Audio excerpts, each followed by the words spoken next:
This is the Yamaha MZ-204. Great on kick drum, bass guitar. I use it on inside kick. And this is a vintage mic. Last time I seen one on eBay, I think it ended for around $350, $400. They're hard to find, but they're very good. Yamaha MZ-204. And here we have 4 Sennheiser 421 U5s. These are the vintage, older, original ones. The newer ones are a little shorter, and they have plastic here. And the new ones sound great too, but these have a little bit more, I don't know, fatness to them. I think they sound better. I did a video on gear sluts. You could, many years ago I did it where I shot out U5 with a newer one. They both sounded good, very good. I use these for tom mics, guitars. You could use them for vocals, you could use them for snare. I mainly use them for toms and guitar once in a while. Next up is a Shure SM-7 standard. I mean, is a well-known mic. This is a great mic for vocals, toms. People use it for guitars. I don't. Also, it's very good for hi-hat. I like it on hi-hat a lot. This is a Sennheiser 441, another vintage mic. I bought this new old stock. It was never used when I bought it. I don't use it a lot just because I should start using it more. But great for vocals, guitar, snare, top and bottom, under snare. Those are a few things that I used it for. I'm going to start using that more though. Oh, and a room mic. This is great for a drum room, a mono drum room mic. Here we got Coppertone.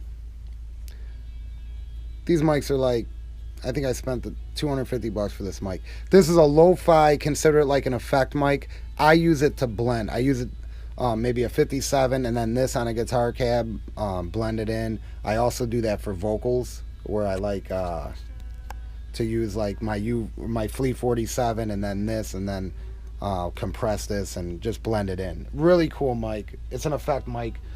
Sounds really lo-fi. Now, this here, it looks like a vintage SM-57. It's a Shure 545. I got these maybe a year ago. I got a pair of them, and they sound. This is my most used mic. I use them on snare and guitars all day long. I use these on guitars. They just sound great. They're like an SM-57, but it doesn't have that MIDI scooped mids in the mids. Great. I use them for guitars. You could use them for bass. I just mainly use them for guitars and snare. Over here is another. I got a pair of these. I don't really use these in the studio, maybe for scratch mic. These are basically live mics. Yamaha MZ-106. Good mics. Got the standard. I got 4 Shure SM-57s. I use them for snare. I use them for guitar. That's about it. Snare and guitar. This is a cool mic. Yamaha, or sorry, AKG D1000E. It's a cool mic. It's got that AKG top end to it almost. It sounds pretty cool. And you can get them cheap. You get them for like 80 to 100 bucks. Shure Beta 58 vocals. This is a great mic for snare and guitars. This is a Beyer Dynamic M201, and it's a common mic. Here we go, a vintage AKG D12E. This is an amazing on kick drum and bass guitar. Yeah, I'm sure you heard that 1,000 times. So, one last dynamic mic. This is a DL42. It's a Sennheiser DL42. I believe it's, yeah, Sennheiser. And that's from the old Hyder recording studio. I use this for, I put a mic in our bathroom to smash it, a drum room mic. It's good on guitar. This is another lo-fi sounding mic. I think this is like a 12-inch diaphragm there. It's a good mic. It's good for that lo-fi effect type thing, kind of smash things. So that is all my dynamic mics. Over here I got my small diaphragm condensers. Here I got my large diaphragm, and here I got my ribbon mics. So another pair, vintage Shure SM-81s. I bought these new old stock, brand new in the box. I don't know how I find these things. And it's got the windscreens, the clips, the cases for them, and then they were in the original boxes sealed. Shure SM-81s. Overheads, hi-hats, rides, acoustic guitars. Great mics. Small diaphragm condensers, so you need phantom power.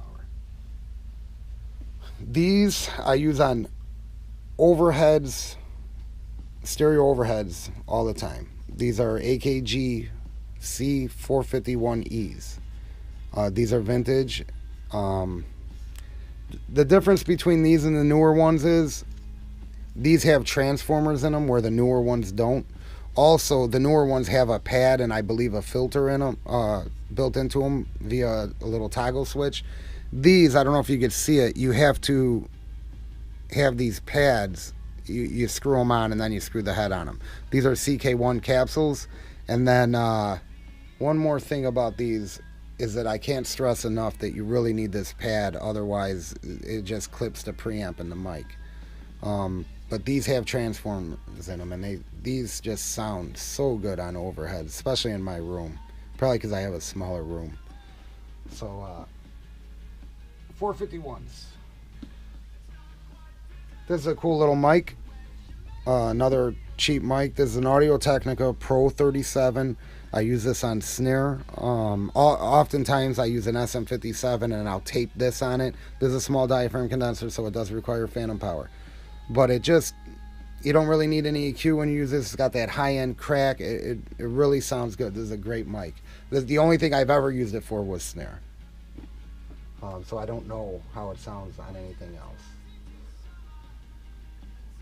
Another one, vintage Neumann KM-84 from Wally Heider Recording Studio. Just a classic, beautiful mic. I use this on hi-hat. I'd like to get another one and use them, try them on overheads. But the only thing I really use this for is hi-hat and acoustic guitar. So I tried the KM, I think they 140s. They were a red badge. I think the difference with Neumann is between the red badge and the purple badge. Purple badges mean they have transformers. Red badges mean they're transformerless. I don't know that for sure, but I think that is the case. I'm not sure. Great mic. Amazing mic. So that's my small diaphragm condensers. 6 of them. Now we'll move on to the ribbon mics. This here. Guitar. All day long, Beyer M160. It's just a great mic for guitar. That's all I've ever used it for. And I did try it on rooms once, drum room. I didn't like it too much, but on guitar, this thing is amazing. It's a dual ribbon element. Another standard Royer 121, a great mic. I don't use it too much though. I've used it on hi-hat. Sounds good on hi-hat.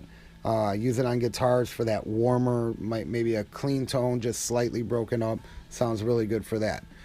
The reason why I don't use this as much is because I got this Royer, and this thing is amazing on guitar. This is one of my most used guitar mics. It's a Royer R101. If you look at them side by side, the R101's a lot bigger. But they both sound great. Classic mics. The Royer 121, you can't go wrong with it. So, moving on to my last ribbon is a AEA R88 This is a very natural sounding mic. You listen to the drums in the room on playback, depending on the preamp and how you're pushing it. This mic is a great representation about what you're recording. And it's dual ribbons, 2 ribbons. This is a stereo mic. It sort of goes, you can see this is the straight line, and then one goes that way and one goes this way. Great microphone. This is one of my favorite mics. Stereo drum room, guitar, vocals, just on anything. Acoustic guitar, you can't go wrong. All right, now for the fun part. Large diaphragm, that concludes my ribbons. I know it's not a lot, but I have just enough in each area to cover what I need to cover. I bought this from Pachyderm Studios. This is a vintage FET 47, and it just outside kick, or kick drum in general, bass guitar, but kick drum, I don't think it gets better than this. It just sounds amazing on outside kick. So Neumann FET 47. Next up, one of my most used microphones in the studio.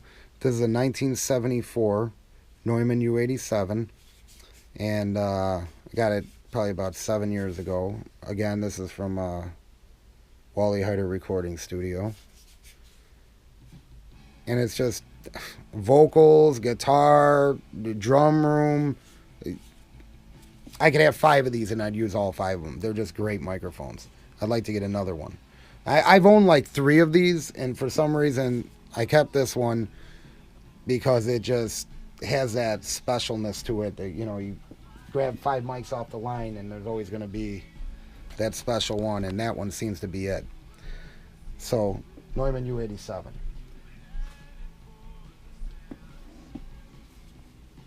Sony C48.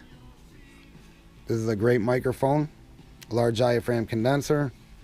Let's see if I can get it to open. Phantom power, or you could operate it with a battery. 3 different polar patterns. And a 10 dB pad. Great microphone, C48. Really good on vocals. Great on drum room, like a mono room mic. Good on guitars. I haven't used it on bass yet. I got this maybe 2 years ago.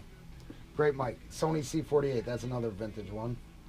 And then this one. I've had this for probably about 4 years, 5 years. This is a Sony C38. Great microphone.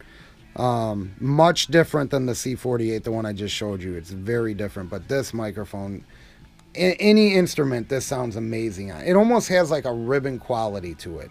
It's a flat mic, just sounds great. I used this on outside kick for a long time until I got that FET 47. Then that was the deal breaker. I just started using the FET 47. But Sony C38, amazing microphone. I can't say enough about it. And I think you get them for around $1,000 to $1,200. Where the Sony C48, around the same price, you get them anywhere from like $800 to $1,000. These mics, just as good as the Neumanns, and the price, you cannot beat them, and they're real deal microphones, man. Real deal. Okay, here we go. I'm sure that looks familiar. This is Audio Technica 4050. Great microphone. This is a great mic on. I use it on outside kick. And then I got the C38. That went to outside kick. Then I got the FET 47. That went to outside kick. I've used this on vocals. I've used it on guitars, acoustic guitars, drum room. If you had a pair of these, it'd be awesome for stereo overheads. Audio Technica 4050. Now, what do we got left?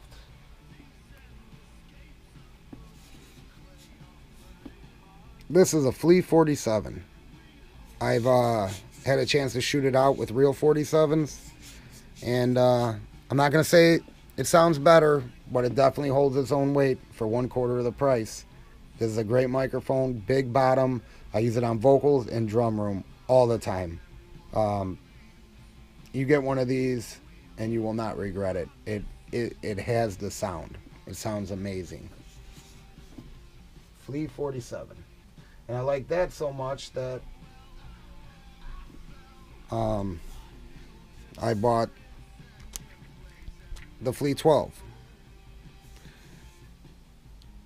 the top end on this is unbelievable. Great on vocals, acoustic guitar, and tambourine. It sounds really good. Flea 12. This is a clone of an AKG C12. And what I like about Flea is there's a lot of clones out there of U47s and you know, AKG C12s. These are, I think it's as close as you could get. I've heard both real deal ones, and these are just great. Unbelievable. Oh, also mono drum room. If I had a pair, I'd use them as stereo overheads. I'd at least try them. Maybe my room's too small for that, though. I don't know. But this I use as a mono drum room all the time.